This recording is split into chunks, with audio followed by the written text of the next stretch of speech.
म्हणतो आम्ही 1964 साली या कंपनीची महाराष्ट्रातील जालना येथे स्थापना झालेली आहे. डॉक्टर बद्रीनारायणजी पारवले यांनी मैको कंपनीची 64 साली स्थापना केलेली आहे. 64 सालापासून आजपर्यंत म्हणजे 61 वर्षांचा प्रवास या कंपनीचा झालेला आहे. या 61 वर्षाच्या प्रवासामध्ये अनेक कंपन्या आल्या, अनेक कंपन्या गेल्या, पण मैको आज बाजारामध्ये टिकून आहे. याचं कारणच की मैको कंपनीने केलेलं बियाणं हे अत्यंत दर्जेदार आणि काटेकोर चाचण्या करूनच ते बियाणं शेतकऱ्यांना उपलब्ध करून दिलं जातं. तर मैको ही भारतातील खाजगी क्षेत्रातील सगळ्यात जुनी आणि अनुभवी कंपनी आहे.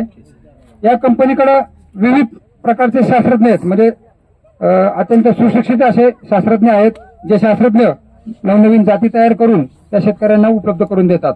तर त्या जातींची काटेकोरपणे चाचण्या करण्यासाठी मैकोकडे अत्यंत सुसज्ज अशा बीज परीक्षण प्रयोगशाळा आहेत. बीज परीक्षण प्रयोगशाळेमध्ये त्या बियाण्यांच्या चाचण्या करूनच ते बियाणं शेतकऱ्यांना उपलब्ध करून दिलं जातं. भारतीय शेतकऱ्यांची शेतीविषयी गरजा, अडचणी, समस्या लक्षात ठेवून त्यावर तंत्रज्ञानाच्या सहाय्याने मात करणारी कंपनी आहे. सगळ्यात पहिल्यांदा बीटी कॉटन मैको कंपनीने बाजारामध्ये उपलब्ध करून दिलेलं होतं.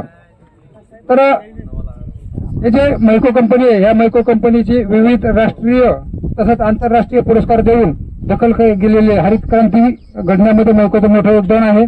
तर बीटी कॉटन सगळ्यात पहिल्यांदा उपलब्ध करून दिल्याबद्दल मैको कंपनीला राष्ट्रीय जैव तंत्रज्ञान पुरस्कार, नॅशनल बायोटेक्नॉलॉजी अवॉर्ड पण मिळालेला आहे. 1998 साली जागतिक अन्न पुरस्कार, जो जगामध्ये दरवर्षी फक्त एका व्यक्तीला मिळतो, तो पुरस्कार सुद्धा मैको कंपनीने मिळालेला आहे.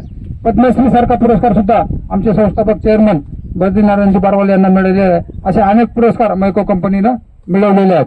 तर मैको ही कंपनी भारतामध्ये विविध प्रकारच्या राज्यांमध्ये, म्हणजे हरियाणामध्ये वेगळी पिकं आहेत, पंजाबमध्ये वेगळी आहेत, उत्तर भारतात वेगळी आहेत, खाली दक्षिण भारतात वेगळी आहेत.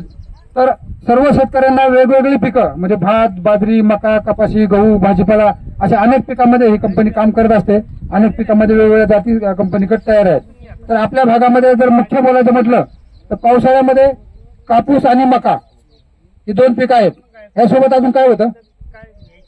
कापूस आणि मक्यासोबत सोयाबीन आहे. तर ही तीन पिकं आपल्या खरीप हंगामातले मुख्य पिकं आहेत.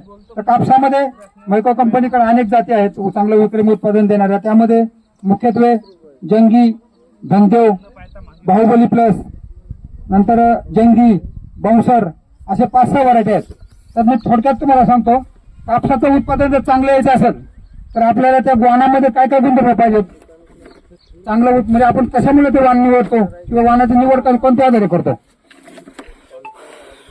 एक एक गुणधर्म सांगा. म्हणजे प्रत्येकाने वाण कशामुळे आपण निवडतो, त्या वाणामध्ये काय असं खासियत पाहिजे की जे आपल्याला फायदेशीर राहील.